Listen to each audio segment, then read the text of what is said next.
যে ফজর নামাজের পরে সুবহানাল্লাহি ওয়া বিহামদিহি ওয়ালা হাওলা ওয়ালা কুওয়াতা ইল্লা বিল্লাহ, তিনবার পড়বে সুবহানাল্লাহি ওয়া বিহামদিহি ওয়ালা হাওলা ওয়ালা কুওয়াতা ইল্লা বিল্লাহ, তিনবার পড়বে ফজরের নামাজের পরে সন্ধ্যা পর্যন্ত, মাগরিব পর্যন্ত।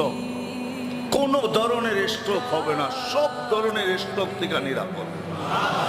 না ব্রেন স্ট্রোক হবে, না হার্ট স্ট্রোক হবে, না প্যারালাইসিস হবে, না মরণ বেদিতে হবে, মরণ বেদি তার আসবে। তো যেই সাহাবী নকল করতেছিলেন, তো উনি বলছেন যে তুমি তো প্যারালাইসিস, তোমার কেন হলো? আমার ভাই বলিস না, যেই দিন আমি হয়েছি ওই দিন আমি এটা পড়তে ভুলে গেছি,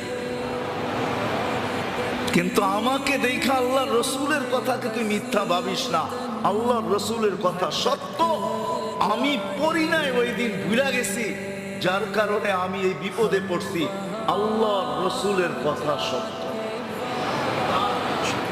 এরকম প্রত্যেক রোগের থেকে সুরক্ষিত থাকার জন্য আল্লাহর রসুল আমাদেরকে, এটার জন্য বিরাট একটা সময় চাই, বিরাট একটা বক্তৃতা চাই, প্রতিদিন লম্বা লম্বা একটা সময় চাই। তাহলে আপনাদেরকে দেখানো যায় যে আল্লাহর রসুল আমাদেরকে সুস্থ থাকার জন্য কি না দিয়ে গেছে।